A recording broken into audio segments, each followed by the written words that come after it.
오늘은 예언의 선물을 받음이라는 주제를 가지고 우리에게 제7안식일 예수 재림교인들에게 희망의 이유가 또 하나 있는데 그 이유에 대해서 우리가 같이 좀 생각을 해보려고 합니다. 여러분, 누군가가 우리의 인생을 편안하게 인도해주는 어떤 사람이 있다면 살기 좀 편하시겠죠? 행복하시겠죠? 오늘 저희가 몇몇 분들하고 식사를 같이 하고 또 그 사막도 처음 가봤습니다. 평생 사막도에 우리 김대중 노벨 평화상 기념관도 가보고 거기서 이제 대화를 하는 중에 이런 말씀들을 나누시더라고요. 우리 집사님들이 이 제주도 여행을 다녔는데 목사님이 인도해 주시니까 너무 좋다는 거예요. 따라만 다니면 되니까 안전하고, 그렇죠? 어디에 좋은 곳이 있고 또 어디에 먹을 것이 있고 어디에 숙소가 있고 이런 모든 것이 구비된 그런 가이드가 안전하게 우리의 여정을 인도하는 사람이 있다면 그 여행은 희망이 있어요? 여행 많이 다녀보셨습니까? 저는 젊었을 때 배낭여행을 굉장히 많이 다녔습니다. 혼자서 배낭여행을 이제 해외 배낭여행을 좀 많이 다녔는데 너무너무 힘들어요. 제일 힘든 게 뭐냐면 숙소를 잡는 게 제일 힘듭니다. 그 다음에 식당을 찾는 게 너무너무 힘듭니다. 저희가 또 먹는 게 한정되어 있잖아요. 그래서 주로 바게트 빵만 먹고 다녔어요. 바게트가 제일 안전하니까 마트 가서 바게트 빵 많이 사다가 가방에 넣고 배고프면 그거 씹어 먹으면서 이렇게 다녔던 적이 있었는데, 숙소와 그 다음에 여행지가 또 왜 이렇게 어렵습니까? 제가 이스라엘을 한번 배낭여행을 했는데 지도를 가지고 다니는데 이스라엘 사람들이 몰라요. 왜냐하면 저희는 이제 기독교 사이트를 찾아다니는데 이스라엘 사람들은 유대인이란 말입니다. 그렇죠? 그러니까 유대인이기 때문에 기독교의 정서를 잘 모르고 혹시 알아도 안 가르쳐 줍니다. 기독교인이라고 엘리야의 동굴을, 그러니까 하이파에 가서 엘리야의 동굴을 좀 찾으려고 하는데 어디 가면 있습니까? 물어봐도 아무도 답변을 안 해줘. 지도를 가지고 아무리 다 찾아도 잘 찾아지지 않고, 요즘은 이제 그렇지 않습니다. 요즘은 내비게이션이 있어가지고 구글 맵이라든지 네이버 맵 이런 걸 가지고 다니면 어디든지 이제는 다 찾아다닐 수 있습니다. 제가 여기 목포 중학교에 처음 왔지만 차를 타고 숙소에서 여기 오는데 목사님이 저한테 어디로 오라고 가르쳐 주셨을까요? 안 가르쳐 주셨어요. 그냥 어떻게 말씀하셨을까요? 내비치고 오세요. 내비치고 오면 됩니다. 그렇죠? 지금은 이제 다 안내가 돼 있어요. 그런데 이렇게 여행길에도 그런데 만일에 여러분들의 인생길에서 누군가가 여러분들의 인생길을 지도해주고 인도해주고 이끌어주는 분이 있다면 여러분의 인생은 희망적이겠습니까? 절망적이겠습니까? 희망적입니까? 인류의 역사는요. 만일에 인류의 역사를 누군가가 우리에게 알려준다든지 아니면 내일 무슨 일이 일어날 것이고 또 모레 어떤 일이 벌어질 것이고 앞으로 이 세계가 어떤 방향으로 나아가게 될 것인지에 대해서 우리에게 알려주는 사람이 있다면, 또는 알려주는 책이 있다면 역사도 희망적일 것입니다. 아무리 지금 내가 걷고 있는 이 길이 절망적이고 고통스럽고 힘들어도 여기만 넘어서면, 그렇죠? 여기만 넘어서면 이제 희망의 태양이 떠오르고 그런 곳이 있을 거라는 그런 사실을 우리에게 알려주는 누군가가 있다면 고난의 터널을 지날 때 우리가 그 터널을 무사하게 건너갈 수 있지 않겠습니까? 여전히 지금 이스라엘에서는 이스라엘과 하마스 간의 전쟁이 아직도 끝나지 않고 있어요. 여전히 수백 명의 인질이, 200명 이상의 인질이 잡혀 있고 불과 2명인가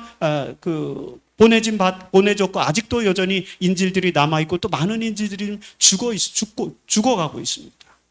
이런 상황에서 그 200여 명의 하마스 무장단체에게 포로로 잡혀있는 이 인질들이 만일에 자기들의 운명이 어떻게 될 줄을 미리 알고 있다면 설사 지금 내가 그 절망적인 포로 상황에서도 희망을 가질 수 있을까요? 희망을 가질 수 있죠. 그래서 오늘 저희는 우리는 미래를 알 수 있을까? 대한 문제에 대해서 한번 생각을 해보려고 합니다. 그리고 누군가 우리에게 미래에 대해서 정확한 지침을 알려주고 우리가 어떻게 살면은 그 미래의 희망의 나라로 나아갈 수 있다는 사실을 우리에게 알려주는 누군가가 있다면 그것은 희망이 될 테니까요. 그렇죠? 그런데 여러분, 제가 결론적으로 말씀드리면 제7회 안식일 예수재림교인들은 그 우리의 미래를 알려주는 희망을 가지고 있습니다. 우리가 잘 못 느껴서 그래요. 그래서 제가 느낀 만큼 혹시 여러분들이 느낄 수 있도록 오늘 1시간 동안 말씀을 드려보려고 하는 것입니다. 세상 사람들은 앞으로 미래가 어떻게 될 거라고 생각하고 있을까요? 제가 한번 질문을 해보겠습니다. 앞으로 인류의 미래는 지금보다 더 행복하고 살기 좋은 나라로 발전해 갈까요? 아니면 점점 힘들고 어렵고 절망적인 세계로 이렇게 변모되어 갈까요? 기탄 없이 후자라고 말씀하십니다. 자, 좀 전문적인 용어를 써보겠습니다. 앞으로 미래 사회가 희망적인 사회로 발전해 갈 것이다 라고 하는 가르침은 우리가 유토피아라고 그렇게 얘기해요. 유토피아. 가고 싶은 이상향. 이 세계는 점점 유토피아로 향해서 나아갈 것이다. 점점 발전해 갈 것이다. 희망적이다라고 생각하는 역사관이 유토피아 사관입니다. 그런데 그 반대로 지금 여러분들이 말씀하신 이 인류의 역사는 점점 더 절망적인 세계로 나아갈 것이다라고 하는 세계관은 디스토피아라고 합니다. 절망의 세계. 자, 유토피아, 디스토피아.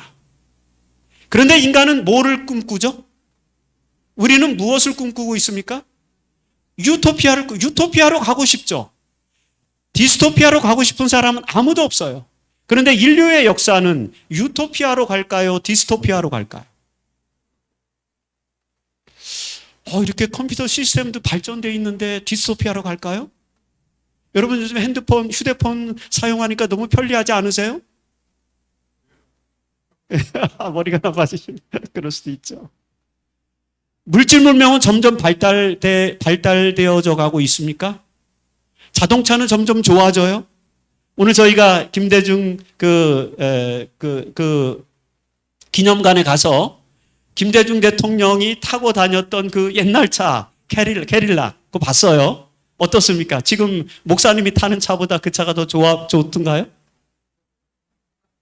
자, 자동차는 점점 좋아져요. 그리고 운전면허 없으신 분들 걱정하지 마세요. 수년 내로 뭐가 나와요?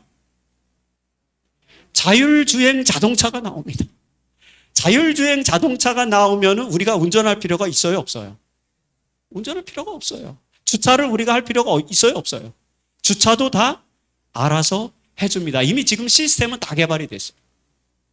시스템은 다 개발이 되고 이것을 어떻게 자동차에 구현해서 최종적으로 모든 사용자들이 운전을 하지 않아도 자율주행으로 차를 타고 다닐 수 있을지에 대한 막바지 연구가 진행되고 있고 조만간 이런 자동차가 출시될 것입니다. 이미 테슬라에서 나온 자율주행 자동차는 3단계에 진입했기 때문에 거의 자동화가 가능한 그런 수준입니다. 저희 차에도 보면은 다 있어가지고 저도 고속도로를 탈 때는 엑셀레이터를 안 밟습니다. 왜요? 크루즈 기능이 있어요, 크루즈. 그래서 저는 서울에서 여기 목포까지 제가 한 4시간이면 올 줄 알았는데 너무 나이브했더라고요. 5시간이 걸리는데 5시간 동안에 올 때 길이 한산하니까 너무 좋더라고요. 그래서 저는 크루즈로 100km 딱 걸어놓고 그냥 엑셀레이터를 절대 밟지 않습니다. 100km로 계속 오는 거예요. 그러면 과속할 염려도 없고요. 그리고 다리가 너무 편해요. 마음이 너무 편해서 운전하기가 굉장히 편합니다.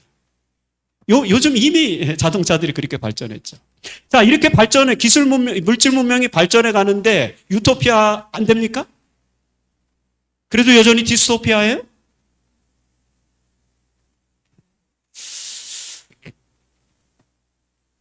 오늘날 지금 현재 존재하는 학자 가운데 미래 역사에 대해서 가장 핫한 사람이 바로 이 유발 하랄이라고 하는 사람인데, 이 유발 하랄이라고 하는 사람이 두 권의 책을 썼습니다. 그 책 한 권은 이 사피엔스라고 하는 책인데, 이거는 과거의 역사예요.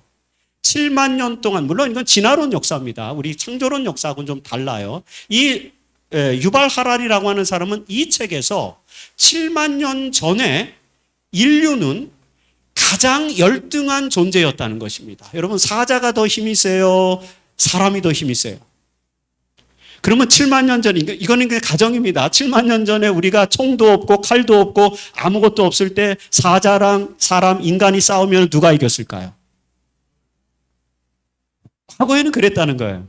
그런데 언제부턴가 갑자기 인간이 전 세계를 지배하게 됐습니다. 짐승의 세계를 지배하고, 그 다음에 자연의 모든 것들을 지배하고, 그 다음에 먹고 사는 문제들도 스스로 해결하고, 이런 일들을 하면서 인류 사회를 지배하는 그런 지배 종족이 되었는데, 그 이유가 무슨 뭐 인지혁명이라든지 농업혁명이라든지 과학혁명이라든지 이런 것 때문에 가능했다라는 그런 이야기를 합니다. 여러분들은 뭐 그냥 모르셔도 됩니다. 이런 이야기를 했어요. 근데 이 사람이 5년 후에 2011년에 아까 그 책은 나온 거고 2015년 4년 후에 두 번째 책을 출간했는데 바로 호모데우스라고 하는 책을 썼습니다. 이 호모데우스라는 말은 무슨 말이냐면은 신이 된 인간 이런 말이에요. 자, 인간이 뭐가 됐다고요?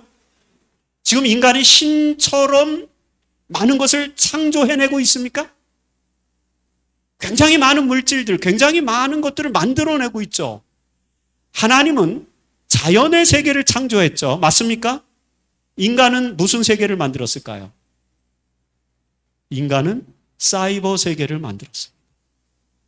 컴퓨터의 세계를 누가 만들었어요? 핸드폰의 세계를 누가 만들었어요? 인간이 만들었어요. 하나님은 자연의 세계를 만들었고 인간은 사이버 세계를 만들었다. 인간이 뭐가 되었다? 호모 데우스.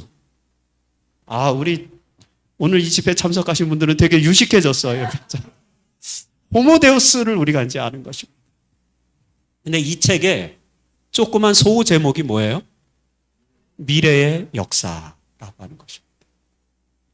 자, 이 책에서 유발 하라니는 인간이 신이 되었기 때문에 미래의 역사는 희망적인 유토피아로 나갈 것이라고 예언했을까요? 아니면 디스토피아로 갈 것이라고 예언했을까요?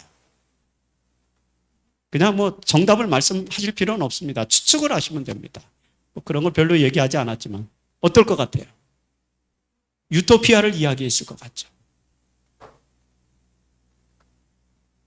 대부분의 이 책의 거의 대부분의 분량에서 유발 하라리는 호모데우스 시대, 미래 역사의 인류의 역사를 유토피아적으로 설명합니다. 거의 대부분의 부분에서, 거의 대부분의 내용에서. 그런데 마지막 부분에 가서는 유토피아가 아니에요. 왜냐하면요, 결국에는 인간이 기술 문명에 종속되어 버린다라고 이야기하고 있어요. 인간이 기계의 지배를 받게 된다라고 이야기하고 있습니다. 혹시 여러분 인공지능이라는 말 들어보셨을까요? AI. 감사합니다. AI. 인공지능. 인공지능과 자연지능이 있어요. 즉 저와 여러분들의 머리가 자연지능이에요. 우리의 지식, 우리의 이성, 우리의 사고가 뭐라고요? 자연지능. 그리고 컴퓨터가 수행하는 것이 인공지능이에요. 자, 여러분 자연지능하고 인공지능하고 싸우면은 누가 이길까요? 아니 왜 그렇게 말씀하세요? 인간과 컴퓨터가 대결하면 누가 이겨요?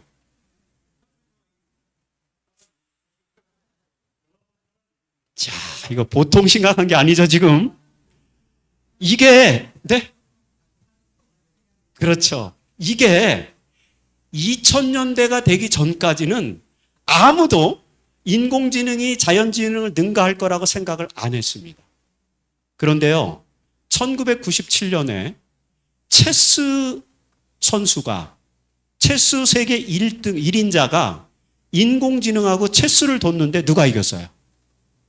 인공지능이 이겼어요. 인간이 졌어요. 체스 1인자가 졌어. 인공지능이 이겼습니다. 그 뒤로 이게 1990년대, 97년인가 그때쯤 95년에서 97년 그 사이고 그 다음에 20년 후에 2015년인가 16년인가 이제 20년 후에 세계에서 바둑을 제일 잘 두는 사람 누구? 이세돌과 컴퓨터가 5번 대국을 했습니다. 결과가 어떻게 된지 아세요? 다 아시네요. 그거 혹시 그 대국을 보신 분 계세요? 저는 5대국을 다 봤습니다. 5대국을 처음부터 끝까지 그 대국을 할 때마다 다 봤어요. 4번째 대국에서 이제 이세돌이 한 번 이기고 뭐 이렇게 3번째인가 이기고 그 다음에 이제 다 졌죠. 4대1로 졌죠. 이 이세돌과 알파고의 대결 이후에 사람들이 이렇게 얘기를 하기 시작했습니다. 이제는 인공지능이 자연지능을 능가할 때가 곧 다가오고 있다. 이렇게 얘기를 했어요. 그런데 여러분, 올해가 몇 년도죠? 2023년도 들어서서 모든 인류가 충격을 받게 됐어요. 왜냐하면 챗GPT라는 게 나왔어요. 챗GPT라는 게 나왔는데요. 이게 얼마나 대단하냐면요. 챗GPT한테 내가 오늘 예언의 선물을 받음이라는 제목으로 요런 내용을 넣어서 50분 동안 설교를 할 거야. 아니 30분짜리 설교를 준비를 해야 돼. 30분짜리 설교를 준비해 줘. 그리고 명령을 넣으면은요. 대화를 나누면은 이 친구가 챗GPT가 뭘 만들어 줘요? 설교를 만들어 줘요. 근데 이 설교가 누가 만든 설교보다 더 탁월해. 제가 만든 설교보다 더 탁월한 것입니다. 제가 여러 번 실험을 해봤어요. 제가 논문을 쓰면서 이런 주제로 내가 논문을 쓰는데 이 논문에서 어떤 포인트 포커스를 잡아서 분석을 하면 좋을지 정보를 알려줘. 그러면 얘가 정보를 막 알려줍니다. 물론 아직까지는요. 잘못된 정보가 너무 많아요. 뭐 여러분들이 그 챗GPT에 물어보세요. 삼육대학교 이국헌 교수가 최근에 무슨 연구를 하는지 알려줘. 이렇게 한번 쳐보세요. 그러면 진짜 엉뚱한 얘기를 합니다. 얘는 대화형, 생성형 모두기 때문에 뭐라도 얘기를 해야 돼요. 모르면 모른다 하고 대답을 해야 되는데 얘는 절대 그렇게 하지 않습니다. 왜요? 얘는 생성형으로 만들어진 AI이기 때문에 어떤 거라든지 대답을 계속 해야 돼요. 대답을 막 해줍니다. 그러면 그거 아닌데 너 잘못 알고 있는데 그러면 죄송합니다. 제가 다시 한번 뭐 다른 정보를 찾아보니까 이렇습니다. 또 알려주면 또 잘못된 정보 이렇게 알려줍니다. 그런데 이거는 초기 단계라 그래요. 실제로 지금 AI는요, 인공지능은요, 굉장히 발전하고 있습니다.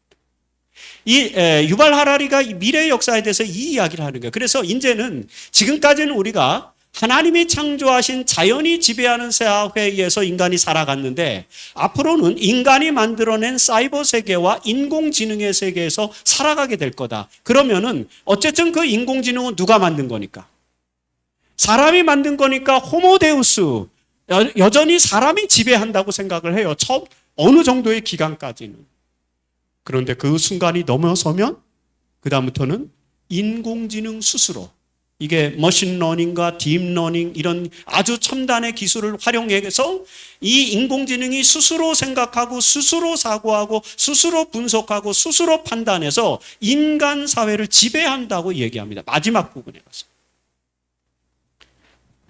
그래서 호모데우스는 무슨 말이라 그랬어요? 신이 된 인간 호모데우스가 마지막 시대에 가면은 미래 역사 마지막 부분에 가면 뭐가 되냐면 호모 유슬레스가 된다 이렇게 얘기해요. 이 말은 무슨 말이냐면 쓸모없는 인간이 된다는 것이에요. 지금까지는 뭐였는데? 호모되었어요. 여러분 이런 식의 미래 역사에 대한 예언을 많은 사람들이 귀 기울여 듣고 있어요. 그러면 이런 이야기를 들으면은 이거는 절망인 것입니다. 디스토피아예요. 유토피아가 아니죠. 이런 역사적 상황을 놓고 많은 사람들이 우려하는 것입니다. 염려하는 것이죠. 절망하는 것이죠. 도대체 앞으로 이 미래 사회가 어떻게 될 것인가? 첨단 과학이 발전하면 여러분 들어보신 용어 있어요. 4차 산업혁명이라는 용어 들어보셨죠? 4차 산업혁명.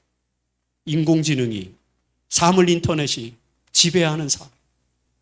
이런 4차 산업혁명이 가속화되면 될수록 인류는 호모데우스, 이 유토피아로 나아가는 듯 하다가 결국엔 디스토피아로 간다고 이렇게 이야기를 하는데, 이런 역사를 바라보면서 우리가 어떻게 희망을 가질 수 있겠습니까? 이 호모데우스라고 하는 책은 처음에는 되게 희망적이에요. 그래서 저도 이제 책을 읽을 때 처음에 이 사람이 이게 하나님의 말씀의 능력을 넘어서려고 하네, 막 이런 생각도 들고, 그런데 이제 점점 가면 갈수록 절망으로 나아가는 거죠. 여러분, 우리가 이런 질문을 해보죠. 미래 역사가 절망으로 나아간다면 인류 역사에는 희망이 없는 것입니까? 미래 역사가 절망으로 가긴 가지만 누군가는 그 절망을 희망으로 바꿔줄 수 있는 누군가가 존재해야 되지 않습니까? 그게 누가 돼야 될까요? 제7의 안식일 예수 재림교회들이 돼야 된다고 저는 말씀드리려고 하는 것입니다. 그러려면은 우리가 가지고 있는 미래에 대한 전망과 예측이 정확해야 되겠죠. 우리는 미래에 대한 전망과 예측을 할 수 있어야 되겠죠. 자, 제7일 안식일 예수 재림교인들은 이 인류 역사의 미래가 어떻게 될 것인지에 대한 전망과 예측을 할 수 있을까요, 없을까요? 네, 조금 자신은 없으시네요. 크게 말씀하셔도 아무 문제가 없는데 다 저희만 있잖아요. 그러니까 아무 문제는 없는데. 왜 그럴까요? 왜? 우리에게? 네, 제목에 답변이 있었네요. 네, 그 이야기를 제가 해보려고 합니다. 우리는 이 미래 사회의 전망과 예측을 가능하게 해주는 소스가 있는데, 그것이 메인 소스는 성경이고요. 그런데 그 성경은요, 해석을 해야 되는 책이에요. 그렇습니까? 안 그렇습니까? 성경은 수많은 예언이 상징적인 언어로 되어져 있고, 예언적인 언어로 되어져 있고, 또 고대 언어로 되어져 있고, 굉장히 복잡한 형태로 기록되어 있기 때문에 이 성경 말씀을 해석해야 되는데, 그 성경 말씀을 올바로 해석해서 미래 이 사회가 어디로 나아갈 것인지에 대해서 예측하게 해주는 선물이 누구에게 주어졌다? 제7 안식일 예수 재림교회들에게 주어졌다. 그러면 우리는 희망을 말할 수 있습니까? 그것에 대해서 제가 여러분과 말씀을 나누려고 하는 것입니다. 사실 이 부분은 제가 이제 그 안식일 설교 여자의 남은 자손 할 때 조금 더 자세하게 할 거기 때문에 오늘은 그냥 되면 넘어가고 중요한 부분만 제가 말씀을 드리려고.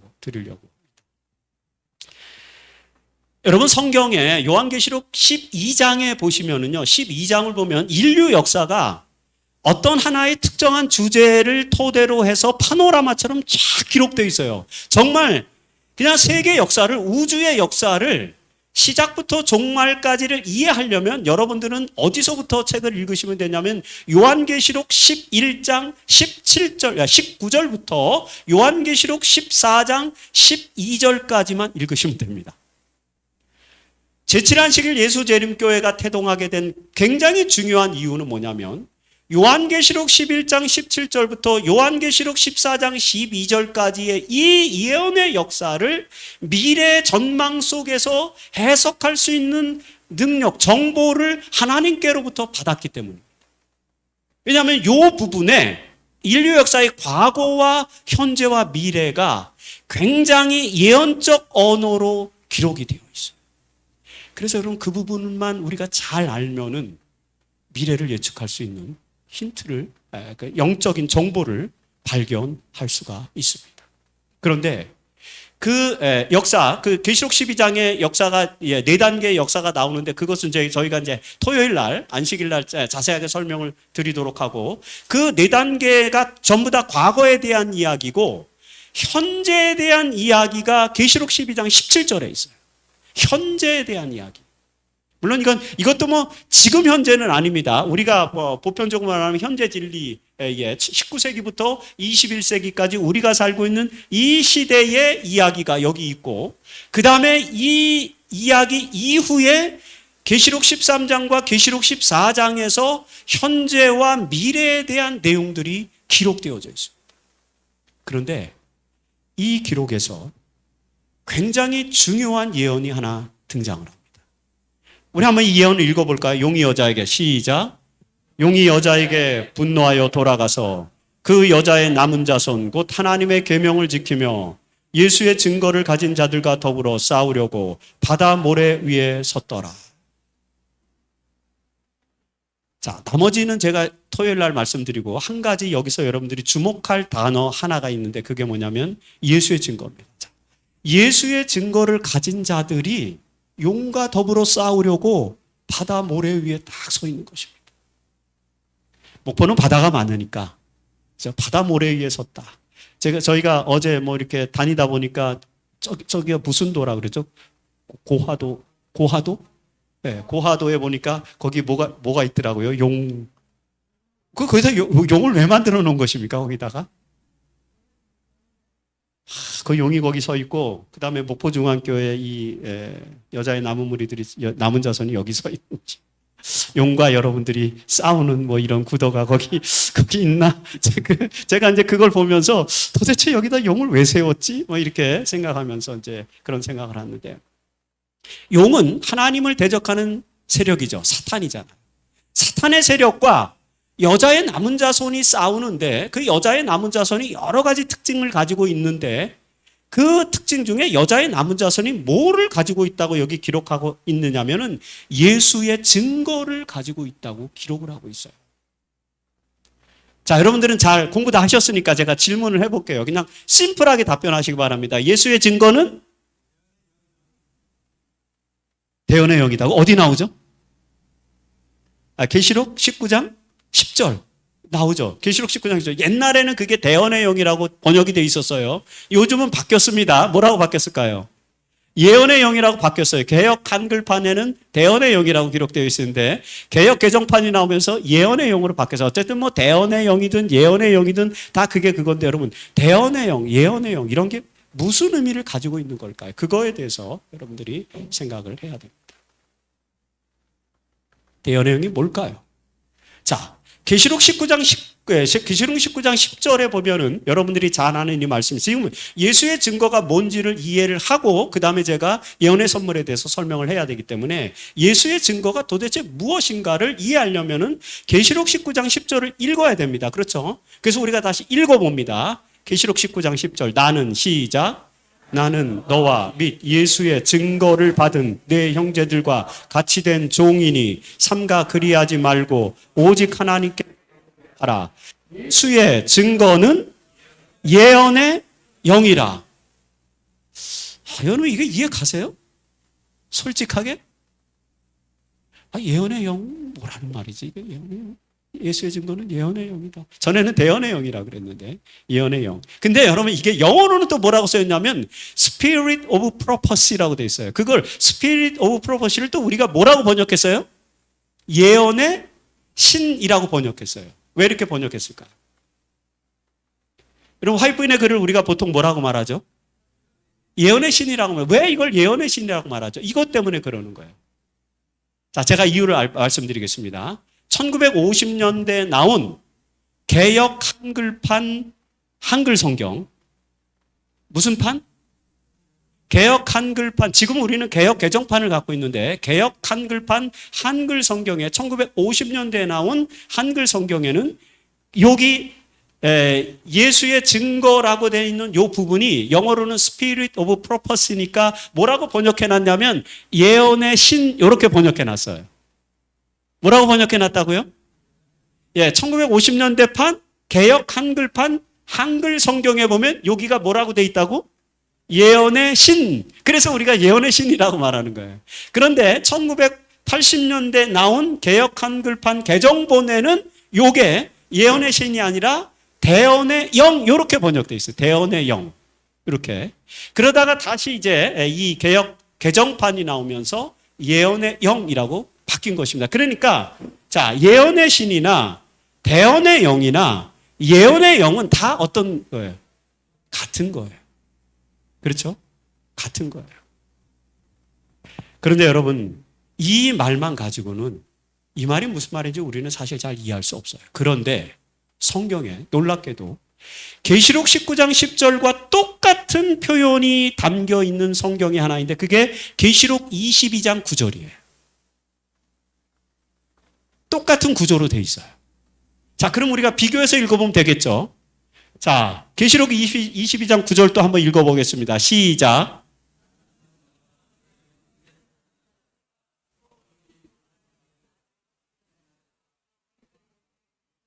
자, 이것도 계시록 19장 10절 지금 천사가 요한에게 하는 말이거든요.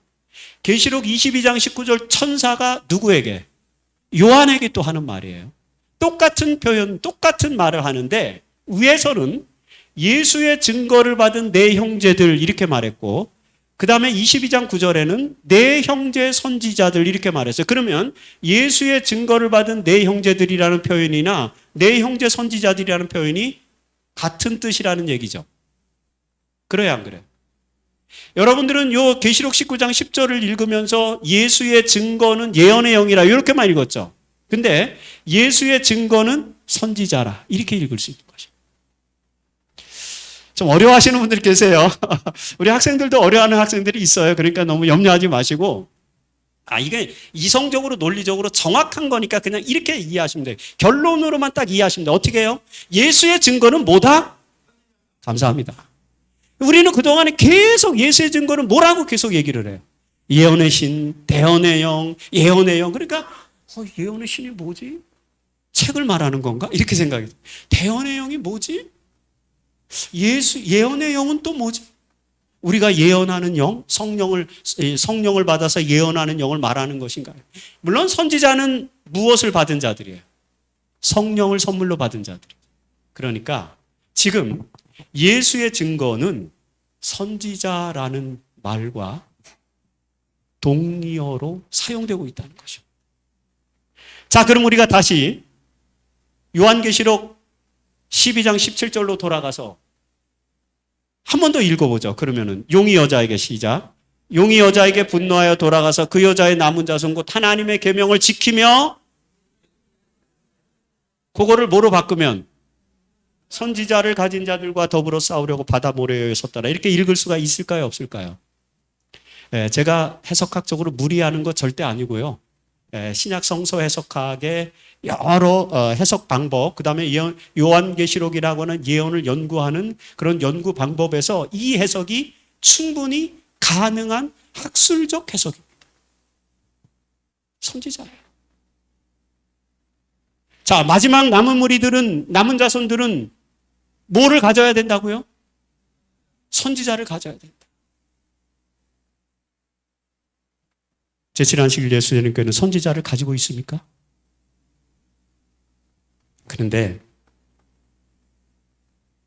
여기서 오해의 소지가 또 있어요. 우리가 선지자라고 말했을 때 화이트 부인을 선지자라고 말하는데, 그렇죠? 엘렌 화이트를 선지자라고 말하는데 1840년대 50년대에 화이트 부인이 하나님의 계시를 보고 하나님의 말씀을 전했죠. 그럴 때 많은 사람들이 엘렌 굴드 하먼 또는 이제 1846년에 제임스 화이트와 결혼해서 이름이 엘렌 G 화이트로 바뀌었잖아요. 이 엘렌 G 화이트가 계시를 보고 계시를 가지고 하나님의 기별을 전하니까 많은 사람들이 그분에게 이 젊은 17살 때 계시를 받았으니까 이 젊은 여성에게 와서 자꾸 물어요. 뭐라고 물으냐면 당신은 선지자입니까? 당신은 여선지자입니까? 이렇게 물어요. 여러분, 만일에 여러분들이 지금 밖에 나가서 하나님을 믿지 않는 사람들, 그리고 이 재림교회를 모르는 사람들에게 엘렌 G 화이트는 선지자입니다 이렇게 말하면은 사람들이 뭐라고 반응할까요? 그러니까 이단이지. 왜요? 아니, 여기 보면은 선지자가 있어야 뭐가 되는데, 남은 자손이 되는데, 또 불구하고 선지자가 있다고 그러면은 굉장히 이상한 눈으로 바라보죠. 이상한 눈으로 쳐다보죠. 선지자가 있다는 걸 주장하면은 굉장히 낯선 기독교처럼 여겨지고 그야말로 이단 기독교처럼 여겨지는 그런 세상의 풍조가 있어요. 그 이유가 있습니다. 화이트 부인 당시에도 그랬어요. 선지자라 그러면은 사람들이 멸시를 했어요. 화이트 부인이 계시를 처음 본 게 1844년 12월이거든요. 근데 그 전에 미국에서 계시를 본 선지자들이 되게 많았어요. 뭐 여러분들에게 제가 이름을 굳이 말씀드린다면은 화이트 부인이 어디서 태어났냐면은 메인이라고 하는 주에 골햄이라고 하는 데서 태어나서 포틀랜드라고 하는 데서 성장했거든요. 그런데 이 메인주 골햄이나 포틀랜드, 이 메인주라고 하는 곳은 아주 독특하게 종교성이 굉장히 가난한 지역이어서 거기서 여선지자들이 굉장히 많이 나왔어요. 제가 알고 있는 여선지자 이름만 해도 에밀리 클레먼스, 메리 햄튼, 피비 넵, 도린다 베이커, 메리 베이커 에디, 조셉 스미스. 제가 지금 몇 명 얘기했어요. 당시 19세기 미국 사회에서 하나님의 계시를 받다는 선지자들이 굉장히 많이 등장했는데 제가 알고 있는 사람 명단만 해도 지금 제가 이름을 댄 명단만 해도 6명. 훨씬 더 많았죠. 거기 이스라엘 데이먼도 있고 굉장히 많은 사람들이 있어요. 이제 제가 교회사를 가르치는 선생이다 보니까 그런 19세기 미국 사회의 이 미국 종교 역사에서 선지자들이 어떤 사람들이 있었는지를 이제 쭉 연구를 하게 되는데 그러면은 그런 목록들이 쫙 나와요. 그 중에 엘렌 화이트이 하나라고 하면은요, 엘렌 화이트도 누구랑 똑같은 거예요. 에밀리 클레먼스나 피비 넵이나 도린다 베이커나, 그쵸? 메리 베이커 에디, 그 다음에 앤리, 조셉 스미스, 이런 사람들과 똑같아지잖아요. 그래서 우리가 화이트 부인을 선지자라고 설명하기는 좀 어려운 부분이 있어요. 문화적으로. 자, 그러면 화이트 부인이 설교할 때 청중들이 물었어요. 당신은 여선지자입니까? 이렇게 물으면 화이트 부인은 뭐라고 대답했을까요? 화이트 부인이 이렇게 대답했습니다. 나는 하나님의 사자입니다. 메신저, 사자. 하나님의 기별을 전하는 하나님의 사자다. 왜? 선지자라고 하는 이 단어가 주는 뉘앙스, 그리고 선지자라고 하는 단어가 갖는 19세기의 미국 사회 분위기가 너무 부정적이었기 때문에 화이트 부인은 선지자의 역할을 하고 있었지만 그를 선지자라고 말하면은 이분이 이제 도린다 베이커나 이스라엘 데이먼이나 피비 넵과 똑같은 사람이 돼버리니까 화이트 부인이 굳이 내가 선지자다라는 말을 피하고 나는 하나님의 사자, 메신저, 하나님의 사자다라는 그런 표현을 쓰고 있는 것입니다. 그래서 화이트 부인은 하나님의 사자이고 어떤 면에서는 19세기 미국 사회에 등장한 그 선지자들보다 훨씬 더 탁월한 분이시지만, 그렇죠? 그래서 하나님의 사자라고 명명되지만 예언에 따른다면 결국에는 그분은 예수의 증거니까 뭐가 되는 것입니까? 선지자가 되는 것이. 그런데 여러분, 선지자란 누구입니까? 선지자란 어떤 사람일까요? 요게 오늘 우리의 강의의 핵심입니다. 선지자란 어떤 사람? 하나님의 말씀을 받아서 미래 역사를 예언해 주는 사람. 인류의 미래가 어디로 나갈지에 대한 전망과 예측을 알려주는 분. 그래서 우리가 이 인류 역사가 어디로 갈지에 대한 그 전망과 예측을 발견할 수 있는 그런 기별을 끊임없이 제공해 주는 사람이 바로 선지자인 것입니다. 그게 선지자예요. 이사야가 그랬고요. 엘리야가 그랬고요. 엘리사가 그랬고요. 그리고 모든 선지자들이 다 그래서 심지어는 요나 선지자도 니느웨에 뭐를 알려준 거예요? 미래 운명에 대해서. 요나는 이제 자기 예언이 성취되지 않았다고 불평불만을 늘어놨지만 말입니다. 분명히 니느웨가 40일 후에 멸망할 거라고 예언을 했는데 멸망하기는커녕 니느웨 백성들이 회개하잖아요.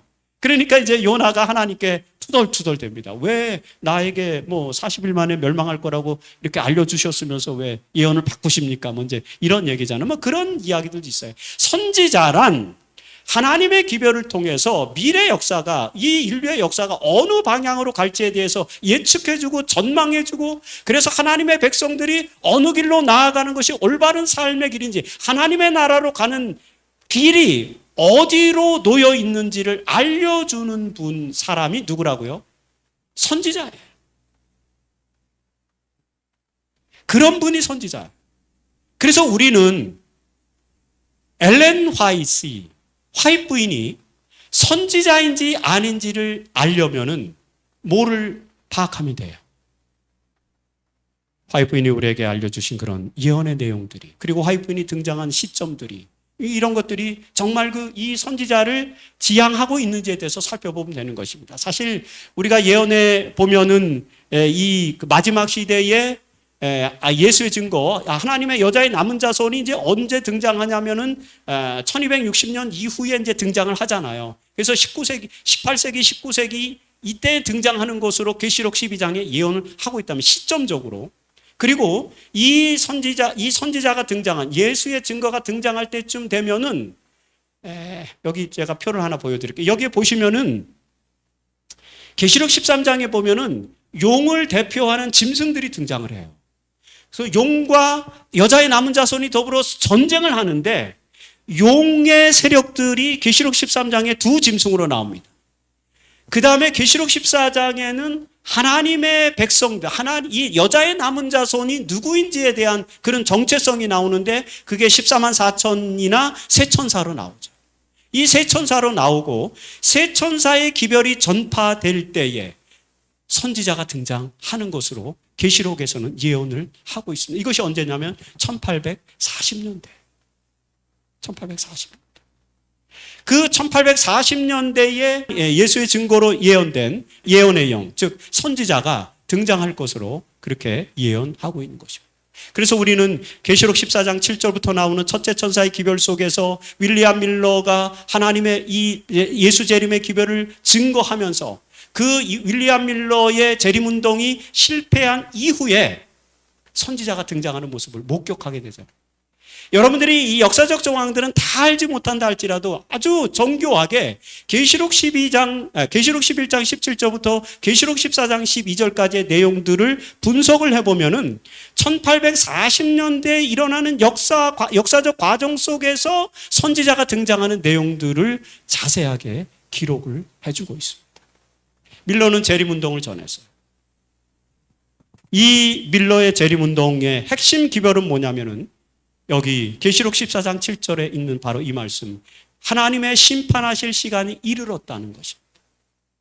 하나님의 심판의 시간. 물론 이제 이 하나님의 심판의 시간이 무엇인지를 우리가 해석하는 것은 되게 정교하고 또 복잡한 것입니다. 그렇지만 윌리엄 밀러는 적어도 이렇게 생각한 거예요. 이 인류의 역사의 미래, 역사가 끝나는 시점, 어느 시점에선가 하나님의 심판이 있을 거라고 생각을 한 것입니다.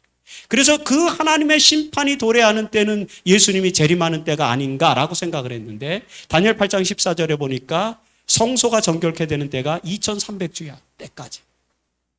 물론 여기서 성소를 밀러는 지구로 생각을 했고, 지구가 정결케 되는 거니까, 지구가 불로 정결케 되는 거니까 어떻게 되는 거예요? 지구가 멸망하는 거죠. 그래서 이 성소 정결을 잘못 해석했기 때문에 2300주야가 끝나면은 예수님이 재림한다고 밀러는 생각했어요. 물론 그 생각은 맞지는 않았지만, 심판하실 시간이 이르렀다라고 하는 이 계시록 14장 7절의 첫째 천사의 기별에 주목해서 이 운동을 벌이면서 마지막 시대에 등장할 이 세 천사, 용과 더불어 싸울 하나님의 백성들이 출현이 예언되고 있는 것, 예언되고 있는 것입니다. 여러분, 윌리엄 밀러의 재림운동은 실패로 돌아갔어요. 하지만 그 윌리엄 밀러의 재림운동의 실패 이후에 성경을 다시 연구한 사람들이 있었습니다. 그 중에 한 사람이 바로 이 조셉 베이츠라고 하는 사람. 조셉 베이츠는 윌리엄 밀러의 재림운동에서 가장 활동적으로 활동했던 설교가 중에 한 사람이었습니다. 조셉 베이츠는 선장이었어요. 그래서 돈을 굉장히 많이 벌었습니다. 굉장히 부자였어요. 근데 이 사람이 1840년대에 밀러의 재림운동에 가담한 이후로 몇 년 만에 자기가 가지고 있는 재산을 다 써서 다 소진해서 재림운동을 전파했어요. 그런데도 불구하고 1844년 10월 20일 예수님 재림하지 않았죠. 그럼 조셉 베이츠는 실패한 사람이지 않습니까? 실망과 낙담 속에서 조셉 베이츠가 성경을 연구하다가 놀라운 사실을 하나 발견해요. 계시록 12장 17절에 보면은 남은 자손의 특징이 예수의 증거도 있지만 하나님의 계명이 있어요. 그렇죠? 그 다음에 계시록 14장 12절에도 보면은 성도들의 특징이 기록되어 있는데 거기도 하나님의 계명이 있고, 그 다음에 첫째 천사와 둘째 천사와 셋째 천사의 기별이 전파되는데 그 셋째 천사의 기별에도 보면은 짐승의 표와 하나님의 인에 대한 개념이 나와요. 짐승의 표가 있어요. 그리고 계시록 14장에는 하나님의 인이라고 하는 게 등장합니다. 이런 전체적인 내용들을 읽다가 조셉 베이츠가 뭘 깨닫게 되냐면은 안식일이라고 하는 기별을 발견하게 돼요. 이 안식일 진리를 발견한 조셉 베이츠는 이런 생각을 합니다. 윌리엄 밀러의 재림운동이 실패한 이유가 있었다. 왜냐하면은 첫째 천사의 기별과 둘째 천사의 기별과 셋째 천사의 기별이 전파되어야만 그 다음에 계시록 14장 12절 이후에 예수님이 재림을 하게 되는데, 첫째 천사의 기별은 밀러가 전파했고 둘째 천사의 기별도 밀러주의자들이 전파를 했는데 셋째 천사의 기별, 즉 안식일 기별은 아직 아무도 모르고 있었던 거예요. 그런데 그 안식일 기별을 누가 깨달았어요? 조셉 베이츠가 깨닫게 됐어요. 그걸 배우게 됐어요. 그래서 조셉 베이츠는 이런 생각을 했어요. 예수님이 재림하기 위해서는 먼저 무슨 진리가 발견이 돼야 돼요? 안식일 진리가 회복돼야 된다는 생각을 갖게 된 거죠. 그래서 계시록 12장 17절에 하나님의 계명을 가진 자들이 이 안식일 진리를 회복하고 안식일 진리를 깨달은 사람에 의해서 하나님의 계명을 가진 자들이 등장하기 시작해요. 그런데 아직 계시록 12장 17절에는 여자의 남은 자손은 두 가지를 가져야 된다 그랬는데, 하나는 하나님의 계명을 가져야 된다 그랬고 또 하나는 예수의 증거를 가져야 된다 그랬는데, 하나님의 계명은 지금 누구에 의해서 회복됐어요? 조셉 베이츠에 의해서 1845년에 하나님의 계명이 밝혀졌잖아요. 그래서 하나님의 계명을 갖게 된 안식일 준수 재림 신도들이 형성이 됐어요. 그런데 아직 뭐는 없는 거예요? 예수의 증거는 없는 거죠. 그 예수의 증거를 누가 전했습니까? 17살짜리 엘렌 굴드 하몬이라고 하는 이 여자아이가, 17살짜리 여자, 하나님께로부터 계시를 받았어요. 그리고 그 계시를 전했습니다. 1846년에 조셉 베이츠와 엘렌 굴드 하몬이 만나요. 사실 그 전에 1845년에도 만났어요. 1845년에도 만났는데 그 당시에 엘렌 굴드 하몬은 제임스 화이트과 함께 하나님의 기별을 전파하고 있었어요. 그러다가 그들이 이제 매사추세츠주, 그 다음에 뉴욕주, 메인주, 버몬트주, 뉴햄프셔주 이런 데를 다니면서 하나님의 복음을 막 전하다가 어느 순간에 그들이 만났어요. 만났는데 조셉 베이츠가 화이트인에게 안식일 진리를 가르쳐줬어요. 하나님의 계명을. 근데 엘렌 굴드 하몬과 제임스 화이트가 그 기별을 받아들이지 않았습니다. 하나님의 계명과 뭐가 만나야 되는데, 예수의 증거가 만나야 되는데 1845년에 그들이 만났지만 거기서 하나님의 계명과 예수의 증거가 만나지 않습니다. 엘렌 굴드 하몬이 거절을 해요. 나는 그것을 진리라고 이해할 수 없다. 왜냐, 하나님께서 나에게 그런 계시를 아직 주신 적도 없고 나는 거기에서 확신할 수 없다. 나는 그것을 아직 받아들일 수 없다. 그래서 거절을 해요. 한 1년 동안 그런 역사가 반복되다가 1846년에 8월에 다시 만나요. 그때 조셉 베이츠가 제7일 안식일이라고 하는 그 제7일 안식일 이라고 하는 그런 책을 한 권 씁니다. 안식일에 관련된 소책자를 하나 썼어요. 소책자를 하나 써가지고 제임스 화이트과 엘렌 굴드 하몬이 안식일 진리를 받아들이지 않으니까 그 소책자를 주면서 이걸 좀 읽어보라고 그렇게 제공해 줬어요. 그래서 그 책을 받은 다음에도 안 읽었어요. 두 분이. 읽지 않다가 1846년 8월 30일에 제임스 화이트가 엘렌 굴드 하몬이 결혼을 합니다. 결혼을 해서 부부가 됐어요. 결혼을 하고 난 다음에 1846년 8월 30일에 결혼을 하고 그 다음에는 이제 결혼을 하면 어디를 가야 돼요? 신혼여행을 가야 되는데 신혼여행을 가지 않고 뭘 했냐면 둘이 앉아서 조셉 베이츠가 쓴 제7일 안식일 그 책자를 읽기 시작했어요. 그러다가 9월 초에 안식일 진리가 하나님의 말씀이 맞다라고 하는 것을 깨닫게 됩니다.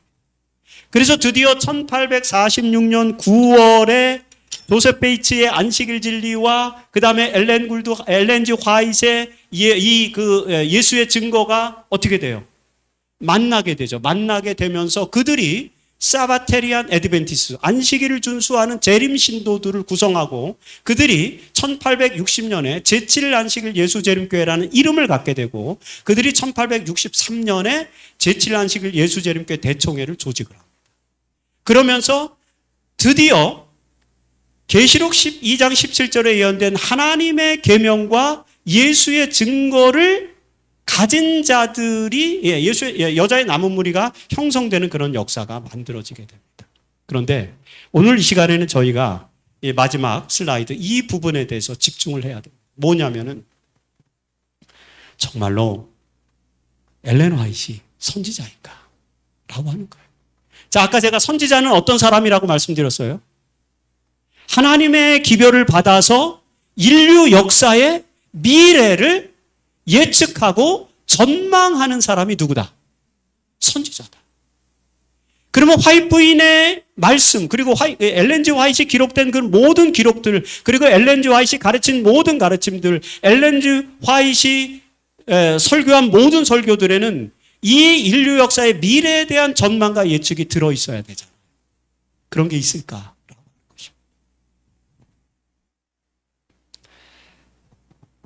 제가 화이트 부인에 대한 수많은 연구, 그 다음에 화이트 부인에 대한 글들을 계속해서 읽으면서 제가 깨달은 여러 가지 사실들이 있습니다. 여러분들은 이제 화이트 부인의 글을 얼마나 이제 읽으시고, 우리가 화이트 부인의 글을 예언의 신, 예전에 그렇게 말했는데 요즘은 예언의 신이라는 말이 이제 번역이 바뀌었잖아요. 그래서 요즘은 예언의 신이라는 말을 잘 안 쓰고 학자들은 뭐라고 쓰냐면 여기 예언의 선물이라고 써요. 예언의 선물. 성령을 통해서 받은 선물이잖아요. 하나님께서 예언의 선물을 받아서 기록을 남기셔서 그 화이트 부인의 글들을 우리가 예언의 선물이라고 그러는데, 예언의 선물을 저는요, 이제 매해가 시작이 되면은 매년 새해가 시작이 되잖아요. 그리고 1월달, 2월달 2달 동안에 교회 증언을 1권부터 9권까지 다 읽어요. 교회 증언이 1권부터 9권까지 이렇게 많이 있습니다. 그거를 저는 2달 동안에 다 읽습니다. 하루에 매 새벽마다 100페이지씩 읽어요. 100페이지 이상씩 읽어서 2달 동안에 2달에서 한 2달 반 정도 걸려요. 그래서 한 3월 중순까지 이렇게 읽는데, 연초가 되면은 교회 증언을 다 읽습니다. 그 다음에 교회 증언을 읽은 다음에 이제 그 중간고사쯤 되는 그 시점이 오면은, 우리 이제 학교가 일정이 있으니까 중간고사 시점이 올 쯤 되면은 그다음부터는 각 시대 대쟁투 총소를 또 다 읽어요. 대쟁투 총소를 또 다 읽고. 그 다음에 가을쯤 되면은 또 예언의 신이 이제 그 화이트 부인의 글들이 번역된 내용들이 굉장히 많은데 그 중에 이렇게 묶여 있어요. 그래서 교육과 그 다음에 선교와 이런 것에 대한 기별이 전해진 묶여진 그런 책들인데, 그런 책들을 또 다 읽고 매년 이 예언의 신을 읽습니다. 왜냐하면 이 화이트 부인의 예언의 선물 속에서 하나님께서 오늘 우리 시대에 우리를 어떤 길로 인도하실지에서 하나님께서 화이트 부인을 통해서 우리에게 어떤 기별을 주셨는지를 파악하기 위해서 그걸 매년 읽습니다. 매년 읽고 해석하고 저 나름대로 역사적으로 대입하고, 그래서 이 말씀이 어떤 말씀을 지향하는지를 보고, 그 다음에 화이트 부인이 정말 우리에게 어떤 권면의 말씀을 주셨는지를 파악하는 것입니다. 그런데 제가 좀 이성적이잖아요. 되게 논리적이고, 저는 과학적 사고를 좋아하고 분석하는 걸 좋아하고 비평하는 걸 되게 좋아해요. 그래서 화이트 부인의 글을 제가 비평하면서 읽습니다. 제가 교회 증언이나 그 다음에 대쟁투 총서를 왜 읽는데, 여러분 합본으로 된 책들 아시죠?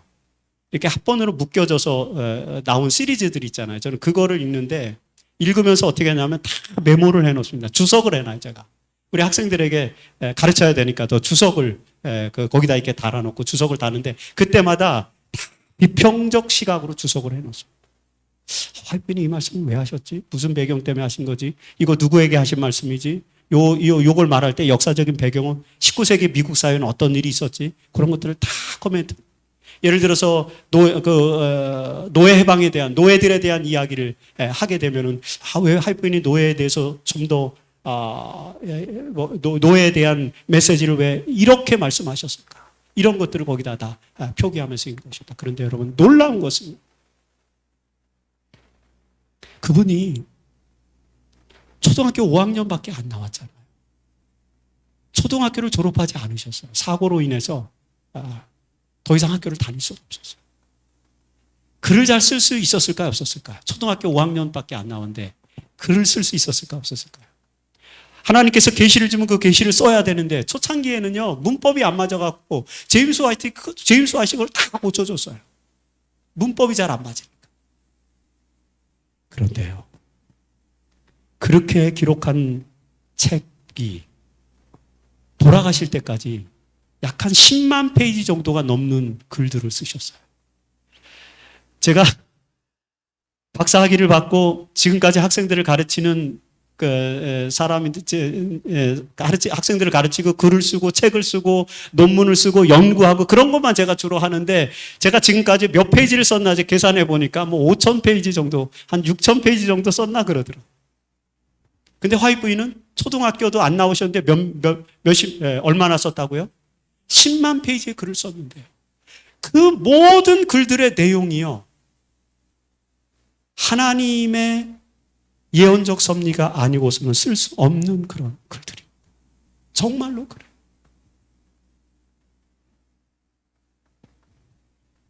그리고 여러분, 화이트인이 87세까지 사셨거든요. 17살 때 선지자로 부름을 받아서 87세까지 사셨는데 87세까지 그러니까 약 한 50년, 60년 동안 살아가면서 정말 실수 한 번 하지 않고 그다음에 사람들로부터 지탄과 그런 불평 받지 않고 또 원수 또 대개는 또 이제 원수도 생기고 이러잖아요. 그 한평생을 살아가면서 올곧게 모든 사람들에게 선지자로서 인정을 받으면서 꾸준하게 그 한평생을 70년 동안 하나님의 말씀을 따라서 신앙인의 삶을 산다는 것 여러분 가능해 보이십니까? 제가 왜 이런 말씀을 드리냐면 아까 제가 메인주에 여선지자들 많았다고 말씀드렸죠. 예를 메리 햄튼, 피비네, 도린다 베이커, 에밀리 클레먼스 이런 사람들이 있다 그랬잖아요. 이 사람들이 계시를 받고 하나님의 선지자로서 자칭 선지자로서 활동했지만 이들이 평생 선지자로 살다가 죽었을까요? 다 몇 년? 길어야 10년? 안쪽에 다 끝납니다. 참 신기하죠. 그런데 화이트인은요 언제까지? 1915년까지 70년 동안 하나님의 말씀에 순종하면서 신앙의 삶을 살았던 그런 사람이었습니다. 화이트인은 교회를 조직했죠. 기관들을 만들었어요. 뭐 배틀크릭 병원도 만들고 그 다음에 배틀크릭 대학교도 만들고 리뷰 출판소도 만들고 굉장히 많은 그런 기관들을 발전시켰어요. 그리고 이 미국에서만 선교를 한 것이 아니라 화이트인이 살아계실 동안에 유럽에도 가서 스위스에도 가고 그 다음에 네덜란드에도 가고 노르웨이도 가고 영국도 가고 프랑스도 가고 그리고 나중에 또 어디로 가요? 호주까지 가서 하나님의 복음을 전하는 선교사로 사셨어요. 평생 건강, 교육, 절제 분야에서 개혁가로서 명성을 날렸어요. 여러분 화이트인이 1876년인가 글로브랜드에서 집회를 할 때는 몇 명의 청중들이 모였냐면은 2만 명의 청중이 모였어요. 2만 명의 청중. 화이트인이 절제 강연을 할 때. 대단한 초등학교도 나오지 않으신 분. 화이트인은 하나님의 계시를 통해서 개인들의 신앙의 삶을 지도하였습니다. 여러분, 저와 여러분들이 매일 아침마다 화이트인이 기록한 그 말씀을 읽으면서 마음의 신앙의 변화가 일어나고 그 다음에 하나님의 뜻대로 살기 위한 결심이 일어나고 하나님의 종으로서 내가 어떻게 살아야 되는지에 대한 도덕적 반성이 일어나고 믿음을 더 굳건히 하고 이런 내 삶의 변화를 화이트인의 글을 통해서 우리가 내 삶의 변화를 경험하지 않습니까? 경험해 보십시오.